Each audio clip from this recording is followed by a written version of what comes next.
जो हमारा मीटिंग है, और आज हम क्योंकि आज हमने थोड़ा सा चेंज किया है चीज़ों को, तो आज बहुत एक अच्छा प्रेजेंटेशन आपके सामने बना के लाए हैं, और बिल्कुल नया है, एक्सक्लूसिव है, पहली बार यहाँ पर इसको हम प्ले करेंगे। आज हम सिर से लेके नीचे तक आज उतरेंगे। आपको एक कटी चक्रासन तो आज साइकिलिंग योगा बता चुके हैं, लेकिन आज का जो हमारा रूटीन है, कैसा रूटीन हमारा होना चाहिए, तो हम सीधे बालों से स्टार्ट करते हैं, बालों से और नखून से, क्योंकि बाल वो पार्ट है जो वेस्टेज कहा जाता है, जिसको बाल और नखून आपके वेस्टेज बोले जाते हैं, लेकिन ये खराब क्यों होते हैं ये। तो सबसे पहले तो यहाँ से स्टार्ट करें। जो लोग भी बालों को डेली धोते हैं, बालों को धोने के लिए हम शैम्पू का इस्तेमाल करते हैं, लेकिन बालों को कभी भी बिना तेल लगाए धोना खतरनाक है। वो बहुत सारे बालों के रोगों को अंजाम दे सकता है। तो कभी भी बालों को धोएं तो सर पर तेल लगाएं। तेल कोई सा भी आप लगा सकते हैं। सबसे बेस्ट तेल जो है कहा जाता है सरसों का तेल है, कच्ची घानी का। तो उसको अगर लगाया जाए, उसके बाद बालों को शैम्पू किया जाए, क्योंकि शैम्पू जो होता है अल्कलाइन होता है, बाल एसिडिक होते हैं, इसलिए कंडीशनर करना जरूरी है। तो अगर हमारे पास कंडीशनर बहुत महंगा आता है शैम्पू से, है ना, तो लोग इस्तेमाल नहीं करते कंडीशनर। तो कंडीशनर जिसके पास नहीं है, अगर कैंगन वाटर ब्यूटी वाटर है, तो वो शैम्पू करने के बाद ब्यूटी वाटर से अपने बालों को अगर धोता है, तो उसको किसी प्रकार के किसी कंडीशनर की जरूरत नहीं है। कंडीशनर हमने बनाना बताया भी है, लेकिन आज हम इस एपिसोड में उसको डिस्कस नहीं करेंगे। तो कंडीशनर लगाना क्यों है? क्योंकि कंडीशनर एसिडिक है। हमने बालों को धोया, बालों की गंदगी को साफ किया, स्कैल्प में जो धूल मिट्टी जमती है, लेकिन उसके बाद वो पूरा एरिया एल्कलाइन हो गया। अब हमको उसको एसिडिक करना जरूरी है, नहीं तो जो है हमें सारे बीमारियां हो सकती हैं। सो हमने ब्यूटी वाटर में हमने चावल का भी जिक्र किया था। So hair and nails are the dead parts of the body. ये बॉडी का वेस्टेज है, लेकिन ये खराब क्यों होते हैं? अब हम यहाँ से हमारे प्रेजेंटेशन की शुरुआत होती है। दो मुंह है बाल के, मेरे पास बहुत क्वेश्चन आते हैं, हमारे बाल दो मुंह हो रहे हैं। देखिए, बाल जो है एक पाइप की तरह है। बालों के दो मुंह होने का एकमात्र कारण है कि आपके बालों में पोषक तत्व का अभाव हो गया, मतलब फैट का अभाव हो गया है, अच्छा फैट जिसको कहते हैं। इसलिए मैं हर बार लोगों को और एक अच्छा देसी घी सुबह खाने की सलाह देता हूँ। अगर 2 चम्मच भी आप देसी घी खा लेते हैं रोज सुबह उठ के, उसके ऊपर आपका कैंगन पानी पी लेते हैं, तो बहुत अच्छा है। अगर हमने 2 चम्मच भी अगर देसी घी हमें मिल गया, गाय का घी मिल जाए, तो बहुत ही अच्छी बात है।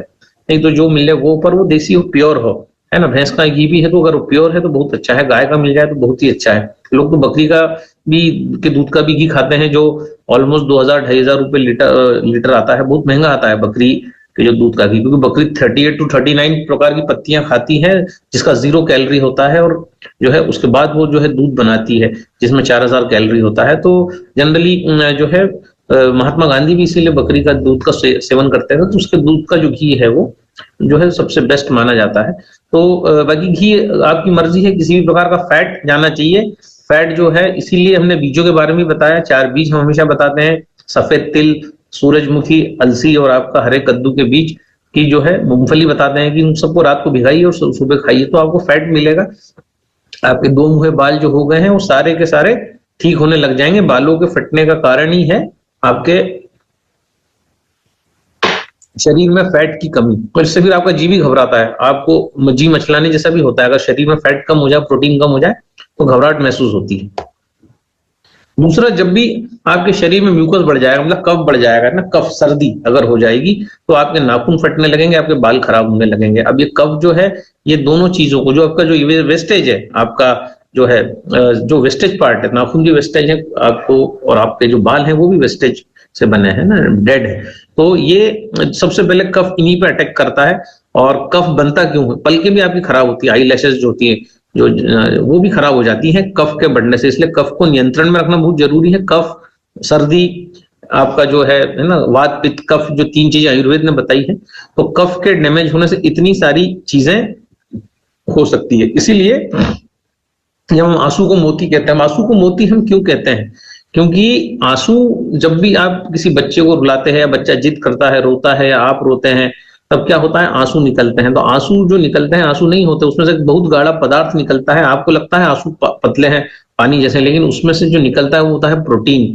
तो उससे प्रोटीन लॉस होता है। जब भी बच्चा रोता है तो इसलिए उसको चुप कराया जाता है ना, नहीं तो फिर बाद में वो जोर जोर से खांसने लगता है, फिर उसका पेट भी खराब हो जाता है। तो बच्चों को अक्सर चुप कराते हैं कि भैया चुप हो जा, चुप हो जा। तो चुप कराने का जो कारण होता है कि अगर वो ज्यादा रोएगा, ज्यादा आंसू निकलेंगे तो उसका जो है प्रोटीन निकल जाएगा, उसके बाल झड़ने लग जाएंगे और उसको जो है उसका वेट लॉस भी हो जाएगा, उसको कफ भी हो जाएगा।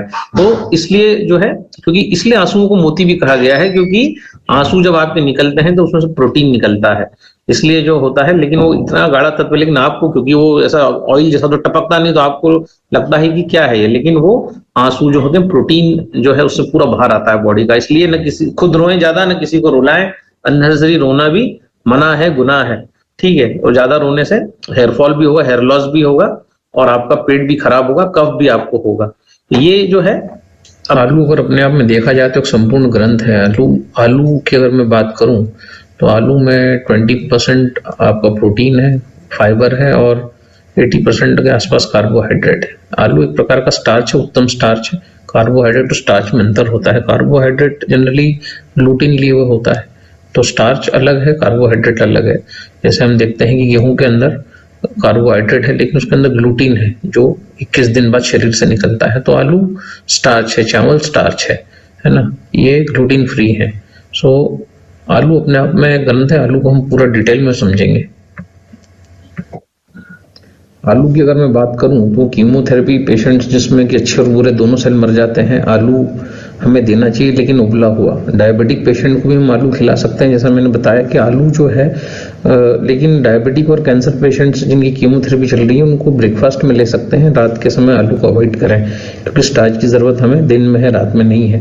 तो आलू खाया जा सकता है। आलू में शुगर कब ट्रिगर होता है, जब हम आलू को तलते हैं, आलू की टिकिया बना लेते हैं, तो आलू डाला, उसमें तेल डाला, आलू को फ्राई किया या घी में फ्राई किया, तब उसकी शुगर जो है वो ट्रिगर होती है। इसीलिए जो भी स्टार्च है जब हम उसको तेल में डालेंगे उसका शुगर ट्रिगर होगा। अगर हम राइस खाएंगे, बॉइल्ड राइस, तो बहुत उत्तम है। लेकिन अगर राइस को हम अगर जीरा राइस बना देंगे, जीरे में तेल डाल के फ्राई कर देंगे, तो उसका शुगर एक्टिवेट हो जाएगा। तो अगर हमें शुगर एक्टिवेट नहीं करना आलू का, तो हम उबला हुआ आलू खा सकते हैं हम जो है। लेकिन जैसे ही हम उसको जो है आलू को उबाल लिया, उसके अंदर ऊपर से हम घी या तेल मिला सकते हैं। लेकिन अगर खौलते तेल में हमने आलू को डाल दिया तो शुगर निश्चित उसका एक्टिवेट हो जाएगा और आपका शुगर बढ़ने लग जाएगा। तो हमें इस चीज़ का ध्यान रखना है। आलू में मैग्नीशियम बहुत ज़्यादा होता है। आलू में आप अगर देखेंगे तो पोटेशियम की काफ़ी अच्छी मात्रा होती है। तो आलू अगर आप देखें तो एक संपूर्ण एक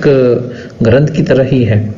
तो मैग्नीशियम की कमी से जनरली कॉन्स्टिपेशन होता है, तो आलू कॉन्स्टिपेशन को भी ठीक करता है ना। आलू जो है, कच्चे आलू का रस अगर पिया जाए तो अगर यूरिन में से अगर प्रोटीन निकल रहा है तो प्रोटीन को रोकता है, बांधता है। मतलब जो है वेट जो है, अगर आपका प्रोटीन अगर किडनी से निकलने लगेगा तो वेट लॉस होने लगेगा। तो आलू जो है अगर हमने उसको कच्चे इसका रस बना के पी लिया 9.5 में डिप करके, तो आलू जो है 100% प्रोटीन को रोकता है, किडनी से नहीं जाने देता प्रोटीन, किडनी को रिपेयर करता है। इतना अच्छा है आलू। जो महिलाएं जो डिलीवरी देती हैं, जो नव माताएं जो बनती हैं, तो उनको बहुत इस प्रकार के अजीबोगरीब विचार आते हैं, मतलब सुसाइडल विचार आते हैं, बच्चे के प्रति भी कुछ ऐसे विचार आते हैं कि इसको तो जो है जानलेवा विचार आते हैं। तो ये जो विचार है ये मैग्नीशियम की डिफिशियंसी, पोटेशियम की डिफिशियंसी जो होती है, मैंगनीज की डिफिशियंसी, उससे आते हैं। तो जो है नव माताओं को 100% हमें बॉयल आलू खिलाना चाहिए। बॉयल आलू, उसमें ग्रीन चटनी डाल के उसके साथ रोटी या चावल जिस प्रकार से भी खाना है तो खिलाना चाहिए। या फिर आलू की पानी में सब्जी बना के, आलू गोभी मटर है, इस प्रकार की सब्जियों का सेवन हम कर सकते हैं। अगर हम ऐसा करते हैं तो जो है नव माताएं जो बनती हैं, जिनका बच्चा 5 दिन 8 दिन 10 दिन का है, उनकी हम बड़ी हेल्प करते हैं।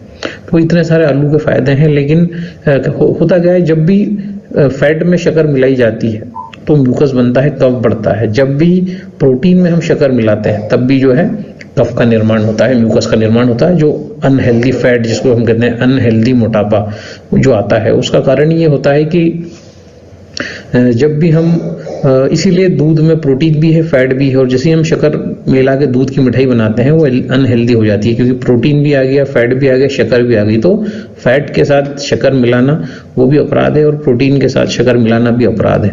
तो इनके साथ जैसे ही हम शक्कर मिलाएंगे, है ना, जैसे अगर हम फैट में शक्कर मिला के खाएंगे या हम प्रोटीन में शक्कर मिला के खाएंगे तो निश्चित तौर पे कफ बढ़ता है। जैसे कुछ लोग दाल में भी शक्कर डाल देते हैं तो वो कफ बढ़ा देगी दाल आपका।